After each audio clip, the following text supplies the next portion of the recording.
Cost formulas. So, PAS2 paragraph 25 expressly provides that the cost of inventories shall be determined by using either first in, first out or FIFO and weighted average. So, the standard does not permit anymore the use of the last in, first out as an alternative formula in measuring cost of inventory. So dito, ang ginagamit na lang natin ay first in, first out pag nag-compute tayo ng inventories and weighted average. But yung last in, first out, so hindi na natin siya ginagamit. Okay? So according to Milan, the cost formulas refer to cost flow assumptions. So, meaning, they pertain to the flow of costs. Okay? So, from inventory to cost of sales or cost of goods sold. And not necessarily to the actual physical flow of inventories. So, ibig sabihin dito, yung cost formulas na yan, ang tinitingnan natin is yung flow ng cost. Okay? So, since yung mga prices, di ba, nagbabago. So, let's say, bumili ka ngayon ng inventories mo na 100 units, binili mo at 10 pesos. Tapos, the following day, bumili ka ulit ng goods. Binili mo naman 50 units at 20 pesos naman. Then, sumunod na araw, nag-purchase ka ulit ng 150 units at 50 pesos naman. So, nagbabago yung prices nila. So, kapag ganun, ang question dyan, paano natin makukompute yung ending inventories or yung cost of goods sold, yung maibenta nating inventories. So, since magkakaiba sila ng prices, 'di ba? So, saan mo kukuhanin? Let's say, nagbenta ka ng 20 units. So, saan mo kukuhanin doon yung cost niya? Since magkakaiba yung prices nung binili mong inventories. So, kaya ito yung gagamitin natin. So, first in, first out, and weighted average. So, but i-discuss pa rin natin yung LIFO kahit wala na siya kung paano mag-compute. Okay? So, pag sinabi natin first in, first out, so, the first in, first out method or FIFO assumes that the goods first purchased are first sold. Okay? So, consequently, the goods remaining in the inventory at the end of the period are those most recently purchased or produced. So, kung yung una nating pinurchase, yung binili natin, siya din yung unang may bebenta. So, ibig sabihin, pagdating dun sa ending inventory natin, yung cost ng ending inventory natin ay manggagaling doon sa mga huli mong nabili. So, ibig sabihin, mag-a-appear doon yung ending inventory natin ay galing doon sa mga new prices or recent prices. Okay? In other words, the FIFO is in accordance with the ordinary merchandising procedure that the goods are sold in the order they are purchased. So, the rule is first come, first sold. Okay? So, ito yung tandaan nyo, class. So, pagdating sa first in, first out, inventory is expressed in terms of recent or new prices. Okay? So, yung ending inventory natin dyan, kapag first in, first out, so ang kukuhanin yung cost niya doon ay yung recent or yung new prices, yung dulo. Okay? So, syempre, kasi pag sinabing first in, first out, yung una mong binili, yun yung una mong ibebenta. So, ibig sabihin yung matitira, yung nasa dulo. So, yung dulo, yun yung mga recent or new prices. Okay? While cost of goods sold is representative of earlier or old prices. So, pag cost of goods sold naman yung pinakompute sa inyo, so, ang makukuha nyo namang cost nila ay galing saan? Dun sa mga una, okay, na binili mo. Kasi 'di ba first in, first out. So yung una mong binili, yun yung una mong maibebenta. So yung cost nung binenta mo ay manggagaling doon sa old prices. Okay? So wag magkakamali, class, ha. Tandaan ninyo, pag first in, first out yung inventory, saan kukuhanin? New or recent prices. While yung cost of goods sold ay earlier or old prices. So, according to Valix, dun sa reference book natin, this method favors the statement of financial position in that the inventory is stated at current replacement cost. So, the objection to the method is that there is improper matching of costs against revenue because the goods sold are stated at earlier or older prices, resulting in understatement of cost of goods sold. So, bakit daw yung cost of goods sold under ng FIFO ay magiging understated? Kasi 'di ba, class, habang patagal ng patagal, yung mga prices pataas ng pataas, 'di ba? So, ibig sabihin, kung pataas ng pataas yung prices natin, yung nakukuha nating amount or yung cost ng cost of goods sold ay yung mababa. So, kung mababa yung cost of goods sold, so ano nangyayari? Hindi daw na ma-match yung revenue dun sa cost niya. So, kaya, ang nangyayari, yung cost of goods sold natin ay nagiging understated. Okay? So, understated. So, mamaya makita ninyo dun sa example problem, pakita natin bakit nagiging understated yung cost of goods sold. Okay? Accordingly, in a period of inflation or rising prices, FIFO method would result higher net income. Okay? So, bakit? Kapag daw pataas yung prices, nagkaroon tayo ng inflation, so ang FIFO method kapag ginamit mo, ang magiging result niya, mas mataas yung net income. Bakit? Kasi, since ang cost of goods sold is understated, so understated yung cost of goods sold mo.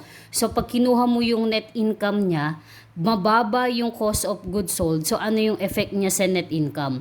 So, tataas yung net income. Okay? So, kaya pag may inflation or pataas yung prices natin, so, yung FIFO, pag ginamit natin, yung net income natin ay mas mataas.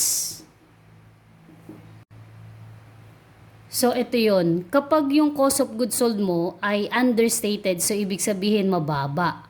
So, kung mababa yan, so, ang effect niya sa gross profit, tataas. Okay? So, yung kapag mataas yung gross profit niya, anong effect niya sa net income? So, mag-i-increase. Okay? So, pwede din yung i-memorize class. Pwede nyo lang din tandaan. Kapag yung effect niya, ito, inverse. Yung effect ng cost of goods sold natin. Pag mababa yung cost of goods sold natin, syempre, di ba yung cost of goods sold, expense siya. So, kung mababa yung expense, ano yung effect niya sa net income? So, ibig sabihin, tataas, malaki. So, mataas. Okay? So, kaya kapag daw nagkaroon ng inflation or rising prices, anong effect niya dun sa net income natin? So, tataas. Okay? So, ganun lang siya. So, in a period of deflation or declining prices, FIFO method would result lowest net income naman. So, kapag kasi yung prices niya pababa, okay, so pababa yung prices niya, so ibig sabihin, yung kung first in, first out, so ang nakukuha mo na cost of goods sold ay yung older prices, so yung mas mataas, kasi deflation eh. So, ibig sabihin yung una mong binili, mas mataas, tapos pababa. So, ibig sabihin, ang cost of goods sold mo na makukuha doon is yung nasa taas. So, ibig sabihin yung mas mataas na cost. So, anong effect niya sa cost of goods sold pag ganun? So, ang cost of goods sold mo naman ay mag-i-increase. Okay? So, tataas yung cost of goods sold mo naman. So, kung anong effect niyan sa gross profit and net income, kung mataas ang cost of goods sold mo, so ang gross profit mo ay mababawasan or bababa. Okay? So, bababa naman yung gross profit mo. Kasi ang cost of goods sold, yung expense mo ay malaki, so ang gross profit mo ay liliit, mababa. So, anong effect yung sa net income? So, ang net income mo ay mas mababa. Okay? So, bababa din. So, ayan, dalawa na naman yung kailangan tandaan. So, kapag merong inflation, ang effect niya sa net income ay highest. Okay, mas mataas. Kapag naman nagkaroon ng deflation, ang effect niya sa net income ay lowest. So pwedeng isa na lang yung tandaan ninyo, tas baliktarin nyo na lang. So kapag pag FIFO nagkaroon ng inflation, mataas yung net income. So pag deflation, so ano mo na lang, baliktarin mo na lang yung alam mo. So kapag nagkaroon ng deflation, so kung ang alam mo ay pag nagkaroon ng inflation ay mataas ang net income, so pag deflation, mas mababa or lowest yung net income. Okay? So yun yung explanation dun eh. Kasi since yung cost of goods sold mo, kapag deflation ay tataas, kasi ang kukuhanin mo na cost ng cost of goods sold ay yung earlier, which is mas mataas, 'di ba? Mataas pababa kasi deflation. So ibig sabihin ang makukuha mong cost doon ay mas mataas. So anong effect niya sa net income? So ang makukuha natin na net income ay mababa. Okay, so gano'n lang siya. Pwedeng i-memorize na lang. Basta pag mayroong inflation sa FIFO, so ang net income niya ay highest. Okay, so magkakaroon ng highest net income. So pag deflation, baliktarin mo na lang, lowest net income. Pag hindi talaga maintindihan. But sabi ko nga mas madali siyang maalala kapag naiintindihan nyo kung bakit ganon. Okay. So ito yung example dun sa libro ni Valix ng Conceptual Framework and Accounting Standards. Okay. So ito, meron kang, ito units, unit cost, and total cost. So, beginning, January 1, meron kang 800 units. So, ang unit cost niya ay 200. So, ang total cost ay 160,000. So, noong January 8, nagkaroon ka ng sales of 500 units. Okay? Then, noong January 18, nagkaroon ka ng purchases of 700 units at 210. So, ang total cost niya ay 147,000. So, nung 22, nagkaroon ka ulit ng sales na 800 units. So, nung 31, meron kang purchases ulit na 500 units at 220. So, ang total cost niya ay 110,000. So, paano nakuha yung total cost? Times lang to. 800 times 200, 160,000. 700 times 210 equals 147,000. 500 times 220 equals 110,000. Okay. So, dyan, sinabi yung ending inventory. So, the ending inventory is 700 units. Okay. So, what if, class, kung hindi sa inyo binigay yung ending inventory? So, paano natin siya makukuha? Okay. So, using FIFO, weighted average, and LIFO, pare-pareho kung paano computein or paano makuha yung ending inventory. Okay. So, paano natin makukuha yung ending inventory? Para makuha natin yung ending inventory, so, kukuhanin mo lang yung units available for sale. Ile-less mo dun sa sales natin, kung ilang units yung naibenta natin or sold units. Okay? So, dyan, sa problem natin, yung units available for sale, paano makuha yan? Yung beginning inventory plus lahat ng purchases natin. Okay? So, dito, meron kang, ayun, beginning inventory of 800. Ayun yung 800. Okay, ito yon. Tapos, yung purchases natin na 700, ito yon. Okay, and yung purchases pa na 500, ito yon. So, ibig sabihin, ilang units yung pwede nating may benta. So, total niya ay 2,000 units. So, i-minus natin dun sa naibenta natin. Okay, so ito yung sold units natin. So, meron kang nung January 8, 500 units, ito yon, ito. Okay. Then, yung January 22, 800 units, yon. So, kaya, dalawa lang naman yung sales natin dyan, 500 and 800. So, kaya ito yon. So, 500 plus 800 equals 1,300 units. Ito yung naibenta natin. So, ilan yung units na pwede natin ibenta? 2,000. Ang naibenta mo, 1,300. So, ibig sabihin, ang ending inventory units natin ay 700 units. Okay? So, 700 units. Ano lang ginawa? Units available for sale minus sales. Ito, yung mga nandito, ito yung date lang yan. Okay? So, ito 1, yung January 1, January 18, January 31, tapos ito ay January 8 and January 22. Okay? So, ito, pag hindi given yung ending inventory, anong gagawin lang?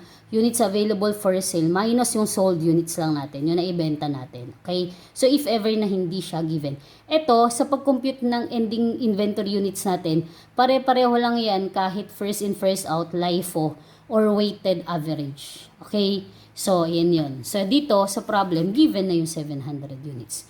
So, pag tinanong sa inyo, paano or magkano yung cost ng ending inventory natin and yung cost ng cost of goods sold natin. Okay, using FIFO method. So, di ba may dalawang method tayo in recording purchases ng inventories natin. Okay, so di ba yung perpetual and periodic. Okay, so but dito sa CFAS, ang diniscuss niya lang ay periodic. Okay, so yung i-discuss na lang muna natin ay periodic. Okay, so kasi pag intermediate accounting na yan, volume 1, dun sa part 1 ninyo ng FINA ko, yung intermediate accounting, so meron ng periodic and perpetual. Okay, so yung sa atin ngayon sa CFAS, ang i-discuss lang muna natin ay periodic. But pagdating sa first in, first out, kung periodic or perpetual man yung gamitin ninyo, ang ending inventory and yung cost of goods sold niya, kahit na periodic or perpetual, pareho lang ang lalabas. So, kung magkano yung ending inventory using periodic, so, ganun din ang ending inventory kapag ang ginamit nyo ay perpetual. So, ganun din sa cost of goods sold. Kung magkano yung cost of goods sold mo, kung ang ginamit mo ay periodic, so, ganun din ang lalabas kapag ang ginamit mo ay perpetual. Okay? So, ito, dito, kuhanin muna natin yung ending inventory niya. So, nakuha natin yung 700 units, di ba? So, magkano yung cost nung ending inventory natin na to? 700 units. Kung mapapansin niyo, iba-iba yung cost nila. Okay? So, ito, yung 800 units, 200 siya. Ito, 210. Ito, 220. So, kaya merong first in, first out and a weighted average or LIFO. Kasi, paano natin kukuhanin yung cost dyan? Magkakaiba yung cost nila. So, kapag first in, first out, ano sabi natin? Yung mga unang binili mo, siyang una mong naibenta. So, kung yung unang nabili mo ay siyang una mong naibenta, so yung ending inventory, saan manggagaling? Dito, sa dulo, sa huli mong naibenta. Ay, huli mong naibenta, huli mong pinurchase. Okay? So, ganito lang yan guys, para makuha mo yung 700 units na ending inventory. So, sinsabi natin, etong ending inventory saan manggagaling? Dun sa dulo mo, sa huli mong binili, pinurchase. So, itong 700 units na to, saan natin siya una kukuhanin? Dito. So, ang bilang niyan mula dito sa baba, pataas. Okay, dito sa recent, dun papunta dun sa dulo, dun sa huli nating pinurchase or dun sa beginning inventory. Okay? So dito, kaya itong 700 units na to, so saan natin yung kukuhanin na cost dyan? So yung 700 na yan, galing yan dito sa 500 mo na pinurchase nung January 31. Magkano yung cost? 220. Ba't ang ending inventory mo ay 700 units? So kulang pa tayo ng 200. So, saan susunod or saan natin kukuhanin yung cost ng 200 ng ending inventory units natin? So, ito, 500 nakuha na natin. Doon sa susunod na binili natin, dito, sa 700. So, yung 200 na ending natin, saan manggagaling? Dito, sa 210 na cost per unit natin. Okay, so kaya, pag kinumpute natin yung ending inventory, ito, madali lang naman to class. Kaya, pag kinumpute natin yung ending inventory, ganito.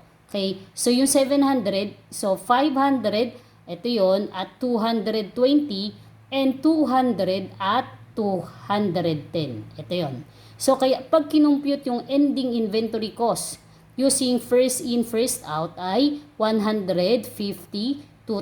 So 110 plus 42,000. So ulitin ko, pag periodic and perpetual, pag first in, first out, pareho lang sila ng cost ng ending inventory. Kung periodic or perpetual man yung gamitin. Okay? So, nakuha? So, pag ganyan, kahit naman hindi ka na mag-perpetual, kasi pag perpetual, yung merong pang stock card, isa-isa mong ilalagay yung mga na-receive mo, hindi yung na-issue mo. So, kaya kung periodic or perpetual, kahit yung periodic na lang yung gamitin mo, ito yung shortcut. Mas madali. So, yung 700 nang galing dun sa recent. na purchases. Okay? So, paano naman natin kukuhanin yung cost of goods sold under ng first in, first out. Okay? So, kapag cost of goods sold naman, so anong gagawin natin? Kapag first in, first out, so yung una mong binili, siyang una mong ibebenta. Okay? So, ilang bang units yung nabenta natin? 'Di ba? Ito yung sold natin, ilang units ang naibenta natin?